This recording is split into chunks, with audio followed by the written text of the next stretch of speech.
ગત લાભ પાંચમ અને 18મી તારીખે રાજ્યના 4 મુખ્ય શહેરોમાં અમદાવાદ, બરોડા, રાજકોટ વિશ્વમાં સૌ પ્રથમવાર 3D ટેકનોલોજી દ્વારા માન્ય મુખ્યમંત્રીશ્રીની જે જાહેર સભાઓ કરવામાં આવી હતી એ જ પ્રમાણે આગામી ચૂંટણીમાં સમગ્ર રાજ્યમાં 104 જગ્યાએ આ 3D ટેકનોલોજી દ્વારા જાહેર સભા કરવામાં આવશે. પ્રથમ તબક્કામાં 29 તારીખે 26 જગ્યાએ રાજ્યમાં, 4 તારીખે બીજી 26 જગ્યાએ આખા રાજ્યમાં, એટલે 52, 29 તારીખ અને 4મી તારીખ અને બીજા 52 ના સ્થાનો નક્કી કરીને એ સ્થાનોની પણ આપણને માહિતી આપવામાં આવશે. આજે કોંગ્રેસમાંથી રાજ્ય કક્ષાના, શહેર કક્ષાના ભૂતપૂર્વ કાઉન્સિલર તરીકે ચૂંટાયા એવા કોંગ્રેસના મુખ્ય કહેવાય એવા કાર્યકર્તાઓ ભારતીય જનતા પાર્ટી મુખ્યમંત્રી શ્રી નરેન્દ્રભાઈના નેતૃત્વમાં કોંગ્રેસને રામ રામ કરી અને ભારતીય જનતા પાર્ટીમાં જોડાય છે. આ સૌને હું પાર્ટી તરીકે અમને આવકાર આપું છું. શ્રી ગિરીશભાઈ પરમાર, પૂર્વ મંત્રી શ્રી, કોંગ્રેસના વર્તમાન પાર્ટીના ઉપાધ્યક્ષ શ્રીમતી સમુબેન નાડિયા, પૂર્વ કાઉન્સિલર અને ચેરમેન શ્રી કનુભાઈ ઠાકોર, મહામંત્રી બક્ષી પંચ ગુજરાત કોંગ્રેસ વિનોદભાઈ પરમાર, શહેર મહામંત્રી કોંગ્રેસ શ્રી ભાવિક પરમાર, શહેર મહામંત્રી યુવક કોંગ્રેસ શ્રી કમળાબેન રાઠોડ, પ્રદેશ મંત્રી મહિલા કોંગ્રેસ અને શ્રી દિનેશભાઈ ચાવડા, શહેર મંત્રી કોંગ્રેસ, અને એમની સાથે અનેક કાર્યકર્તાઓ પણ ભારતીય જનતા પાર્ટીમાં જોડાયા છે. આ સૌ મિત્રોને હું પાર્ટીમાં એમનો આવકાર આપું છું. પત્રકાર મિત્રો, આપ સૌ મારા ખૂબ પરિચિત અને જાણીતા મિત્રો છો. આપ સૌ મને વર્ષોથી રાજકીય રીતે, સામાજિક રીતે જાણો છો. સતત સંઘર્ષ અને ઝઝૂમતો બને છે. પહેલા ભાજપમાં હતો, એની પહેલા કોંગ્રેસમાં હતો, પછી બાપુએ ભાજપમાંથી સ્પ્લિટ કર્યું અને એક અલગ પાર્ટી બનાવી ત્યારે એમની સાથે જોડાયો. વળી પાછો રાષ્ટ્રીય જનતા પાર્ટી કોંગ્રેસમાં ગઈ ત્યારે એમની સાથે કોંગ્રેસમાં ગયો અને આજે ફરીથી દિશા બદલો અને દશા બદલો એ રીતે મેં મારી દિશા બદલી છે અને ગુજરાતની દશા બદલવા માટે હું ભારતીય જનતા પાર્ટીમાં ફરીથી જોડાયો. ખૂબ ભારે હૈયે અને વ્યથિત આ જ્યારે નિર્ણય કર્યો આજે બરાબર 12ના ટકોરે, ત્યારે મનમાં ખૂબ દુઃખ પણ અને દર્દ પણ કે જે પાર્ટીમાં વર્ષોથી મજૂરી કરી છે, કામ કર્યું છે, મહેનત કરી છે પાર્ટીના હોદ્દેદાર તરીકે, અને એમાં મારે કંઈ જોઈતું નહોતું, પરંતુ જ્યારે સમય આવે ત્યારે ન્યાય ને અન્યાયની વાત હોય છે. અને ડોક્ટર બાબા સાહેબ આંબેડકરે બહુ સાચી વાત કરી હતી કે દલિત સમાજની સેવા કરવી હોય, એના માટે કંઈક કરવું હોય તો પાવર જોઈએ, સત્તા જોઈએ, અને સત્તામાં આપવા માટેના મારા પ્રયત્નો છે. હું રાજકારણમાં આવ્યો છું ભજન ગાવા નથી આવ્યો, હું રાજકારણમાં છું કોઈ મંજીરા વગાડવા નથી આવ્યો.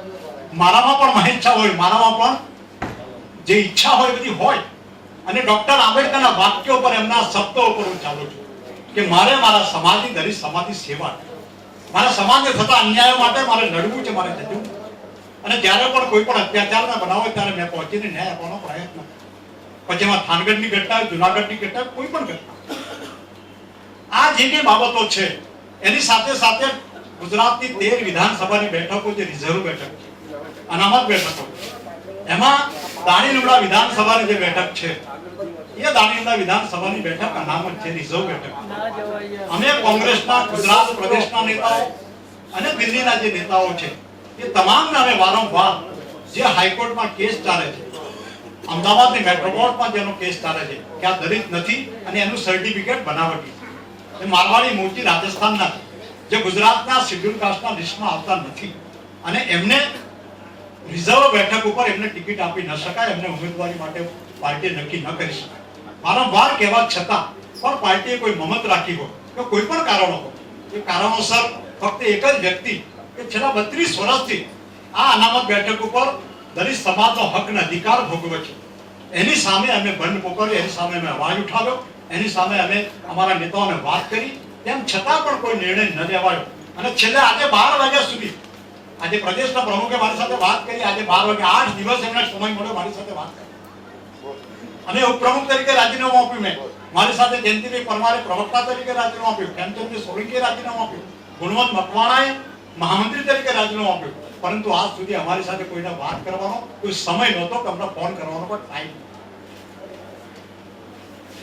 દાણી લીમડાની બેઠક જે છે એ રિઝર્વ છે ને, રિઝર્વ મળી જોઈએ, બિન દલિતને ના મળી જોઈએ, દલિતને મળ્યું છે. અમારા ચારમાંથી ગમે તેને આપો, મારો કોઈ આગ્રહ નહોતો કે મને જ આપો, ગમે તે ના, પરંતુ દલિત હોય એને આપો. આ નિર્ણય કરવામાં પાર્ટી એ કદમ પાછા ઠેલ્યા છે, એમણે કોઈ નિર્ણય કર્યો નથી અને છેલ્લે મારે આ નિર્ણય કરવો પડ્યો છે કે ભારતીય જનતા પાર્ટીમાં આવું અને જે અધિકાર દલિતોનો અધિકાર જે ભોગવી રહ્યા છે, ભૂતકાળમાં મનુભાઈ પરમારને મેં હરાવ્યા હતા ભારતીય જનતા પાર્ટીમાં, એ દાજ કોઈ રાખીને કદાચ મારી સામે ચાલતું હોય તો આજે કદાચ કુદરતે નક્કી કર્યું હશે કે દાણીવાડા વિસ્તારમાં જે ભાઈ આવ્યા છે એમના માટે પણ આવનારા દિવસોમાં પરિણામ શું આવે એ પરિણામ લાવવા માટે પણ હું ભારતીય જનતા પાર્ટી દલિત સમાજની સેવા કરવા માટે આવ્યો અને રાજકારણમાં રહીને, ભાજપમાં રહીને મારે જે કંઈ કરવાનું હું કરતો રહીશ. અને આજે હું જે જોડાયો છું એ કોઈ શરત મેં કરી નથી, મેં કોઈ બીજી ચર્ચા કરી નથી, કોઈ વાત કરી નથી, પરંતુ જે મારો એમ છે, મારો ધ્યેય છે, મારા સમાજની સેવા માટે અને સત્તામાં પાવરમાં આવવા માટે આ મેં પગલું લીધું છે. હું માનું છું કે મારા પકડાને મારી સાથે મારા જે કે સાથીઓ મારી સાથે જોડાયા છે, લગભગ 200 થી વધારે અમદાવાદ શહેરના હોદ્દેદારો હોય, ડિપાર્ટમેન્ટના હોદ્દેદારો હોય, પ્રદેશ ડિપાર્ટમેન્ટના હોદ્દેદારો હોય, ક્યાંક ને ક્યાંક ફરિયાદ છે, બીજા છે, બધામાં જે લોકો છે એ તમામ લોકો મારી સાથે આજે પાર્ટીમાં જોડાયા છે, એમનો આભાર માનું છું. અને મારી લડત જે છે, મારી લડતમાં મારી સાથે જે જોડાયા છે અને મારી સાથેના 4 મિત્રો છે એ તમામ લોકોનો સાથ સહકાર મારી સાથે રહેશે. મને સંપૂર્ણ વિશ્વાસ છે આજે નરેન્દ્રભાઈ મોદી જે રાજ્યના મુખ્યમંત્રી છે એમના નેતૃત્વમાં વિશ્વાસ કરીને, ભારતીય જનતા પાર્ટીમાં વિશ્વાસ કરીને હું ભારતીય જનતા પાર્ટીમાં જોડાયો.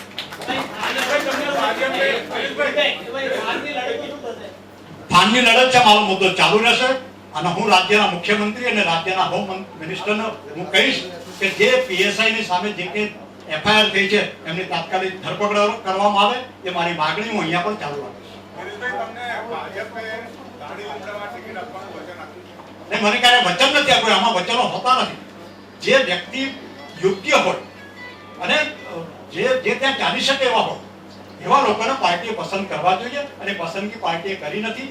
જે પસંદગી થઈ છે એ કયા કારણોસર થઈ છે એ તો અમારા ત્યાંના જે કોંગ્રેસના નેતાઓ જે જાણે અને જેને ટિકિટ મળે છે તે જાણે.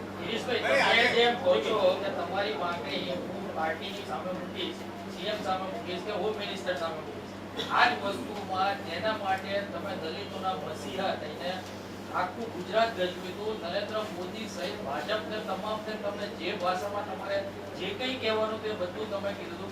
માનો કે પાર્ટીએ તમારી આ વાત ના માની, તમે આગળ શું સ્ટેપ કરશો? હું અન્યાયની સામે ચોક્કસ ન્યાય માટે લડતો રહીશ. તમે એવું કહ્યું કે હું પાવર માટે આવ્યો છું સત્તામાં, કારણ કે દલિત સમાજની સેવા કરવી છે, તો તમને ધારાસભ્ય સિવાય તમે પાવરમાં કેવી રીતે આવશો? પાર્ટી નક્કી કરશે, વિચારશે અને પાર્ટીએ નક્કી કરવાનું કે આગામી દિવસોમાં શું કરવું. એમણે માન્ય મોદી સાહેબ અને જે નેતાઓ છે ભારતીય જનતા પાર્ટીના, એ પણ વિચારીશ. મારા રાજીનામું આપવાનું પડતું ત્યાં પણ આપી દઈશ, કોઈ સવાલ નથી. કારણ કે જ્યાંથી મને મૂક્યો છે તો એ પણ છોડી દેતા હું ગાળ નહીં કરું, એમાં કોઈ વિચાર નહીં.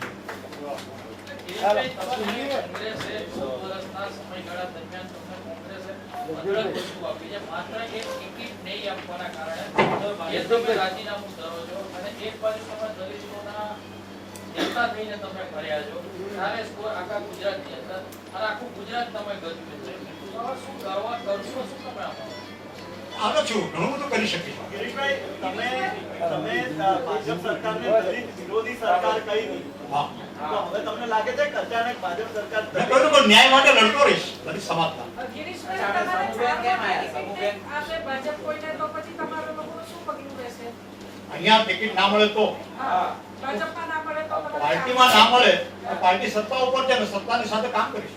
ના, ના, એટલે તમે આવતીકાલે સત્તા ઉપર ના હોય તો? પાવરની વાત કરી તમે. સત્તા ઉપર ના હોય તો પાવર ક્યાંથી આવે?